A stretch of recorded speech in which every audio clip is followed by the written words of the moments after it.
Hi Trailblazers, this is Mrs. Wright, your JLJ librarian. Today I have an armadillo book for you called What If? It was written by Samantha Berger and it was illustrated by Mike Curato. And this read aloud is with permission from Little Brown and Company. I hope you love it. I always like to look at the end papers to give us a sense of the story, so here you go.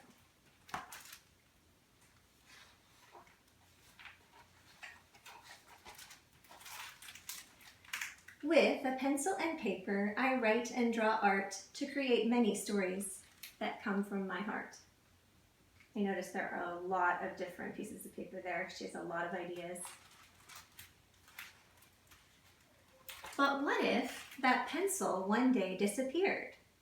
Then I'd fold up the paper till stories appeared. It looks like she's got some origami here.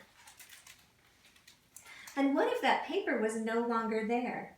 Then I'd chisel the table and carve the chair. And what if there wasn't a chair here at all? I would chip and I'd peel at the paint on the wall. Do you see how she's pulling that paint off to reveal a new picture? I do not recommend you try this at home, but I do like her commitment to creating. And what if there wasn't a wall anymore? I might build a story from boards in the floor. Look at this rocket ship. Without any floor, I could still use the land and sketch out a tale in the dirt with my hand. I love this one.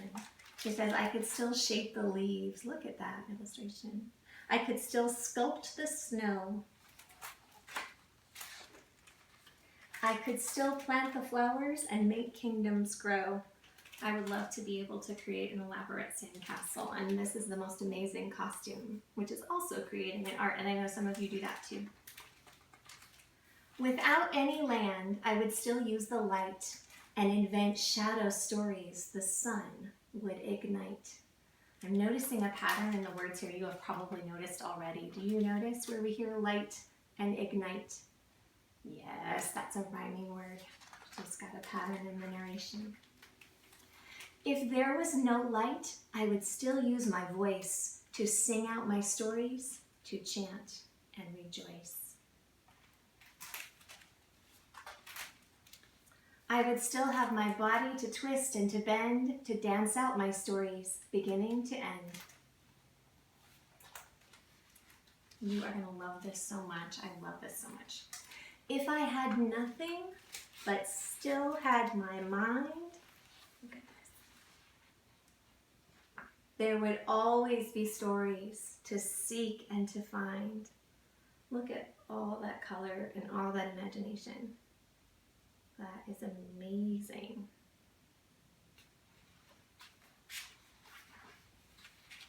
Do you want to see it again? I do too. Let's look.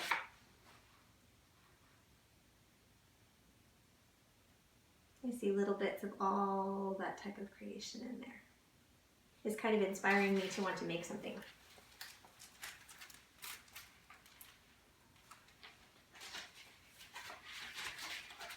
If I know nothing but one bit of fate, as long as I live, I will always create.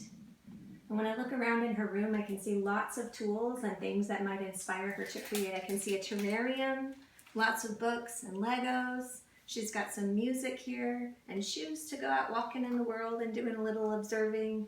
Some paper, some crayons, some flowers, a window with a view. As long as I live, and look at these people in the windows. There's a cake decorator, there's a musician, and there she is writing. As long as I live, I will always create. And there are even more people creating in the windows that we can see there.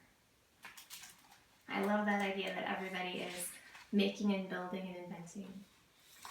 And in this end paper, there's a note from the author, and she talks about that she was inspired to write this book because her apartment flooded. And so she had nothing but her sketchbook and her dog. And she realized she could still create with things like pine cones she found or the dog dish that she had. So I would love to invite you to create. If you are creating a dance or a game or a picture or a story or a building of a model or anything, I would love to see the video and the picture, and you can email it to me at jamie_wright@roundrockisd.org. That's JAMIE_WRIGHT@roundrockisd.org. And I would love to see what you are creating and making. Thank you for reading with me. The end.